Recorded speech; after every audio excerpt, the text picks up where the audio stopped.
নমস্কার। তো সেতার ডায়েরির আরও একটা পাতায় আপনাদের সবাইকে স্বাগত। চলে যাওয়া গরমটা কিন্তু আবার ফিরে এসেছে, সুতরাং যে সমস্ত প্রিকশনগুলো আপনারা নিচ্ছিলেন সেগুলো কিন্তু আবার নিতে হবে। ভুলে গেলে চলবে না, এড়িয়ে গেলে চলবে না। তার মধ্যে সব থেকে প্রথম যেটা, সেটা হচ্ছে জল। জল খাওয়াটা কিন্তু ভীষণ ইম্পর্টেন্ট।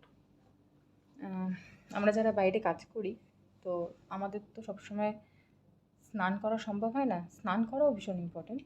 অবশ্যই ঠান্ডা জলে স্নান করুন, ঠান্ডা জল খান, ডাক্তাররা সবসময় বলছেন। কিন্তু ঠান্ডা জলে স্নান করাটা যারা এই বাইরে কাজ করে তাদের পক্ষে সবসময় সম্ভব হয় না। তাদের ক্ষেত্রে বলবো, বেশ কিছুক্ষণ যদি ঠান্ডা জলে পাটা ডুবিয়ে রাখেন তাহলে অনেকটাই রিলিফ পাবে।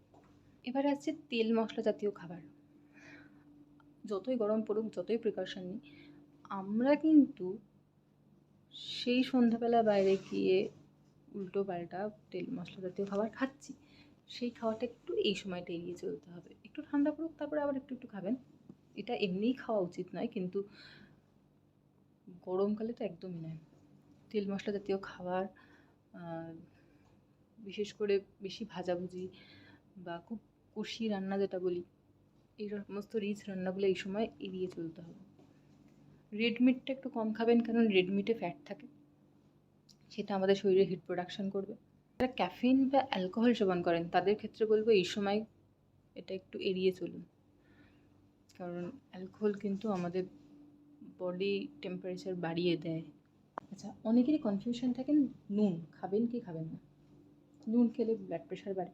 নুন যদি না খান, গরমকালে কিন্তু আপনার অনেক সময় বিপি ফল হয়ে যাওয়ার চান্স থাকে। তো সেক্ষেত্রে বলবো নুন খান, পরিমাণ মতো খান। খুব বেশি নুন খাবেন না, সেটা আবার হিট প্রোডাকশন করবে, কারণ নুনের মধ্যে সোডিয়াম থাকে। আর কম নুন খেলে বা নুন একেবারেই না খেলে সেটা কিন্তু শরীরের মানে বিপিটা ফল করে দেয়। যেহেতু রক্তচাপ কমে যাচ্ছে, তো সেক্ষেত্রে অবশ্যই সোডিয়ামের মাত্রাটা কমে যাচ্ছে, আর বিপি ফল হয়ে গেলে তখন বিভিন্ন রকম সমস্যা তৈরি হতে পারে। সুতরাং নুনটা খাবেন, অল্প খাবেন।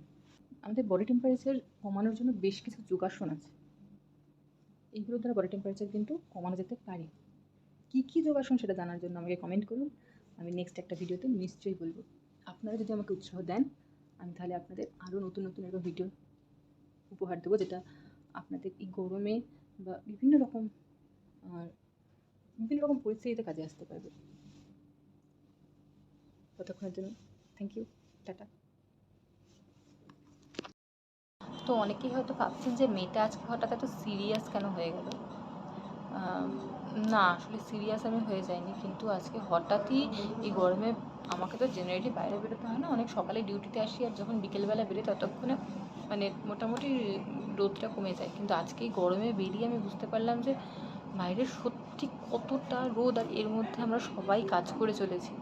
তো যেহেতু আমি একজন মেডিকেল পার্সন, তো আমার মনে হলো যতটুকুনি আমার জানা আছে গরম কী করে মানে গরমের হাত থেকে আমরা বাঁচতে পারি, তো আমার বন্ধুদেরও সেটা জানানো উচিত। তাই আপনাদের এটুকুনি বলা। মজার ভিডিও নিয়ে তো অবশ্যই আসবো, একটা না কাজের ভিডিও নিয়ে এলাম, তবে আপনারা যদি উৎসাহ দেন আরও এরকম অনেক কাজের ভিডিও নিয়ে আসবো।